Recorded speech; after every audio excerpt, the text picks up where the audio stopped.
Hello all you fused glass lovers out there, my name's Deborah from DDB Jewellery. I set up this channel for fused glass jewellery lovers like myself, and to be able to create beautiful jewellery pieces without making too many mistakes. I've learnt over the years and made a lot of mistakes with my jewellery, and due to lack of guidance, and I'm hoping that this will help you all, together with the fact I'll be doing specific projects of ideas that I've had, jewellery that I've made. There's always something new on the horizon, new products, new ways of fusing that give me ideas, and I'd like to pass these on to you through my channel. I do make beaded jewellery and wire wrap jewellery as well, but my passion is with fused glass jewellery. That's it really. I just wanted to introduce myself to you, so let's crack on with the first video. Here are a selection of recently completed pieces that I've made using both a kiln and in some cases a micro kiln to add a bit of variety. Some full fused, some tack fused or contour fused, and other options as well. This will give you an idea of what we can cover in the videos.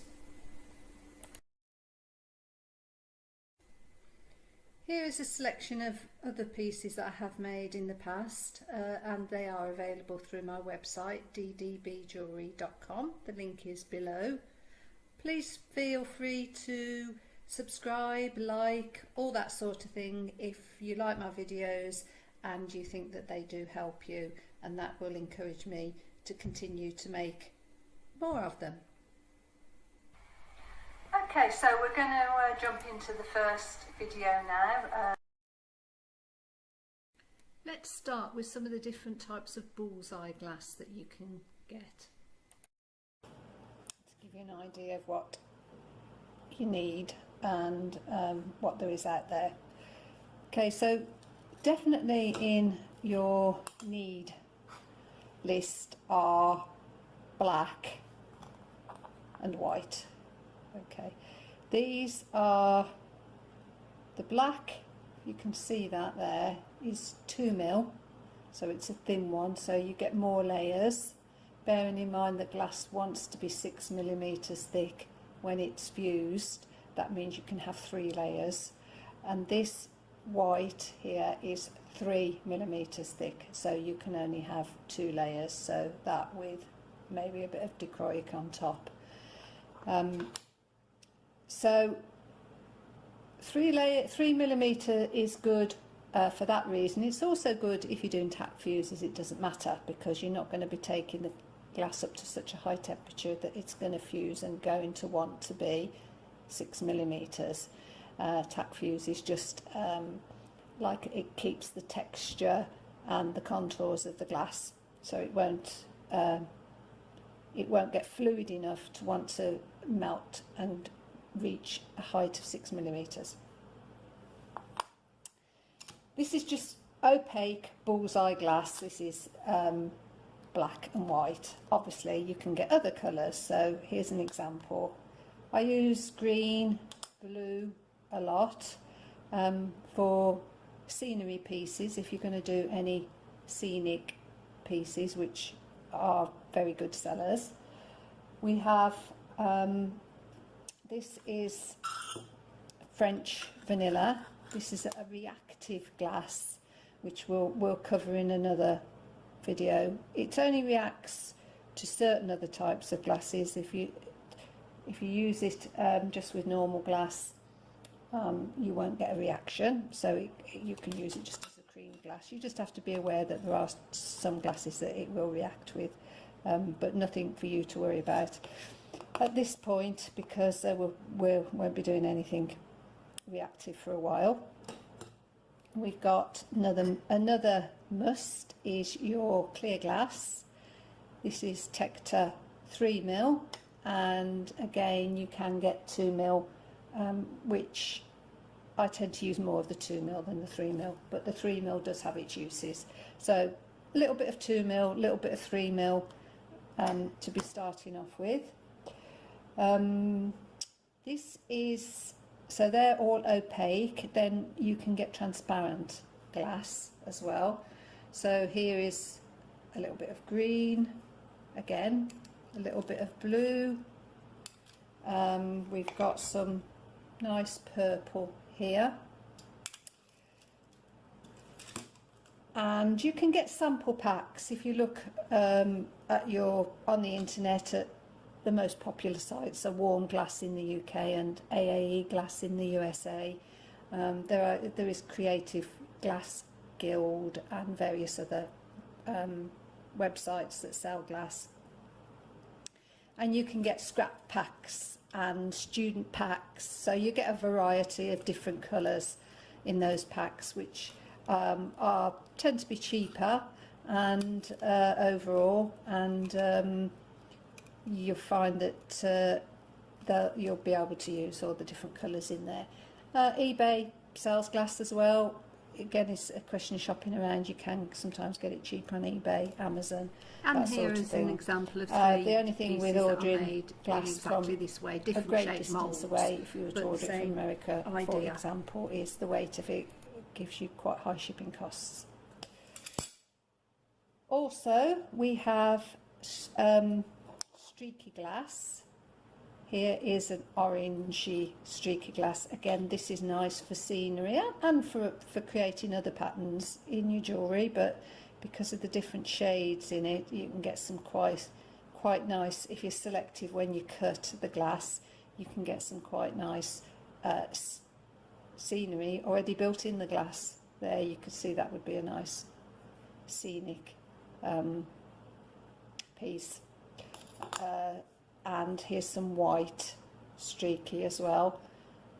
I don't use an awful lot of this, only mainly if I'm doing scenery ones, but it is handy to have a little bit. Again, you can get that in a student pack. There is also streaky in clear. Here's an example of it.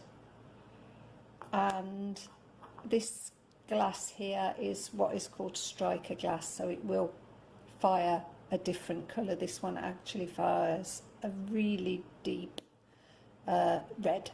So I just wanted to show you a little bit of iridescent glass. I don't use a lot of this. It can be used nicely, and I've seen some very nice pieces made from iridescent. For me, I'd just rather go for dichroic if I want something with a bit of shine or glitter to it. You may find that you end up with some of this if you order some of the scrap packs.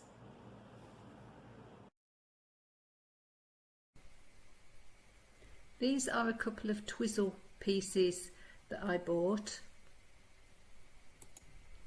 which can create a nice effect, something different to add to your pieces.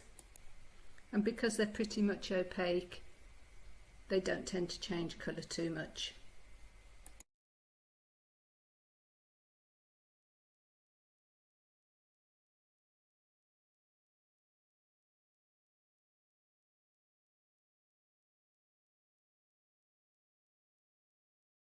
These are stringers. You can get these transparent, opaque, different widths, 1mm, 2mm, 3mm, can add a different aspect to your jewellery.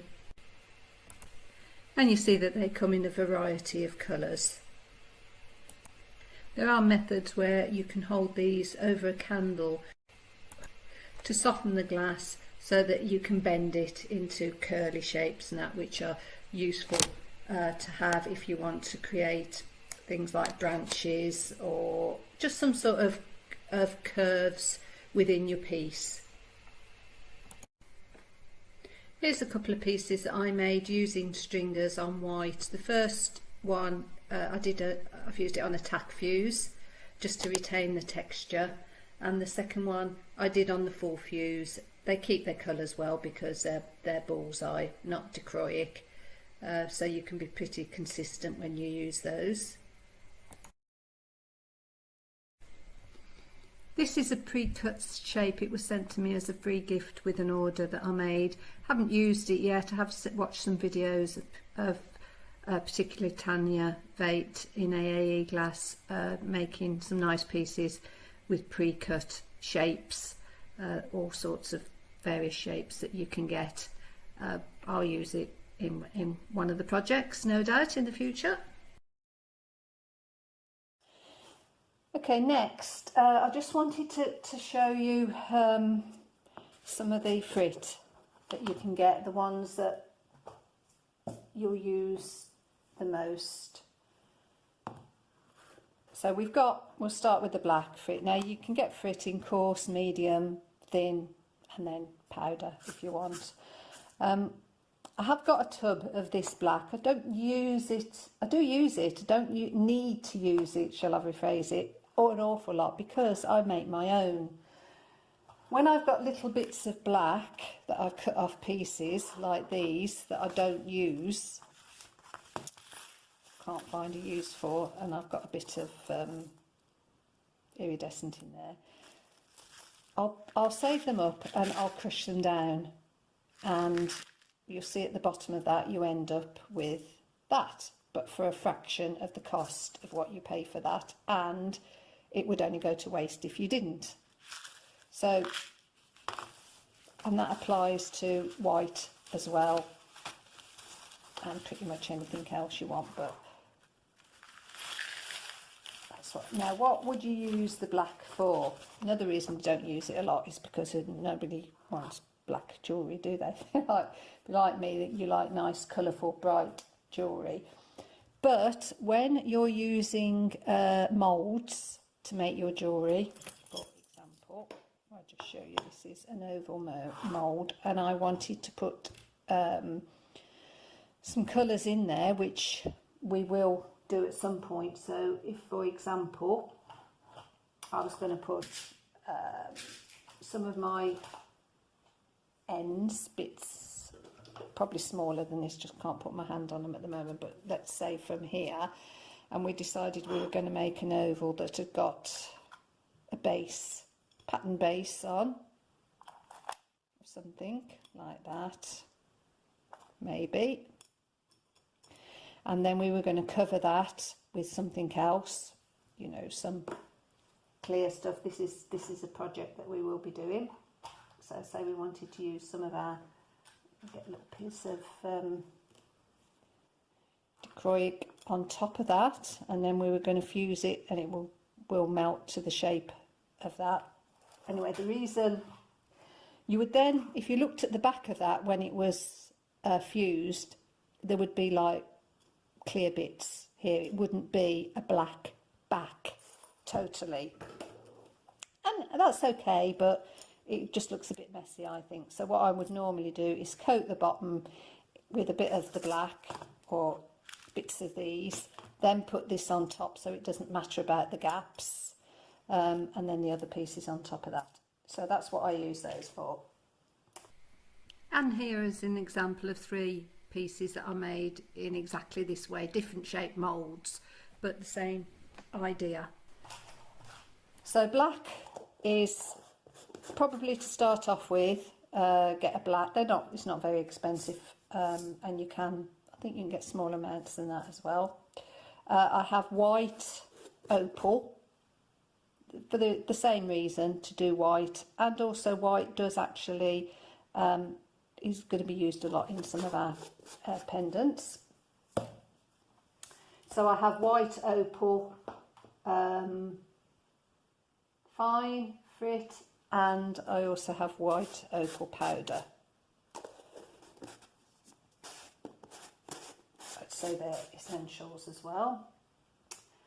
Also clear. I have clear in medium, fine and coarse as an essential. Pink, I have pink and blue because and these are both opaque. I've just bought the pink and the blue because I have seen and had some ideas of pendants that I want to make. In fact, I've got one on the go at the moment. So, but they would be colours that you would want to your own choice. They're not essential, but something that you'll probably get into later on. And then I've also got a turquoise, which is transparent. Again, this is quite good for scenery because you can create skies and seas and using your moulds to create different pieces. I have some French vanilla here for when I want to do some reactions in glass. You don't need that at this point if you're just starting off, but it's useful to have later on. And one other thing that I've got, which again, it's not essential, but it's just something I bought when I was starting off, thinking that I would use it, and I buy a lot of stuff that I think I use and then I don't use it, is confetti. So very, very thin pieces of glass, and you can get some good effects with this as well. I haven't used this, I've had this for years, I haven't used a lot of it, but you can create some very nice pendants with this. So that's something else to consider getting in the future, but it's not an essential for starting off.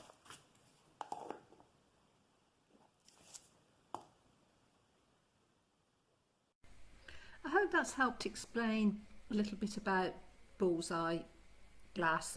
It's a very, very small section what I've shown you in the video, and the frit and that, but it's to give you an idea because it's a vast subject with all the different types of glass that there are.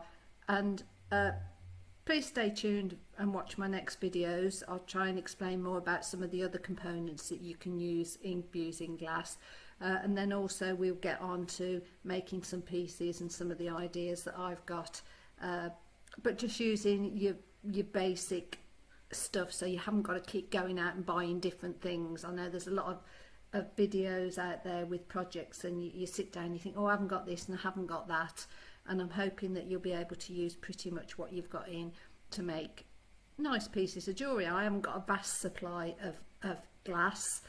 I've only got a small amount, but I still managed to make different types of jewellery to appeal to lots of different people, and that's the aim of these videos.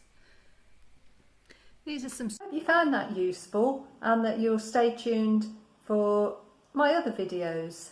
I look forward to hearing from you, seeing your comments, and creating a nice little community through this channel. See you later.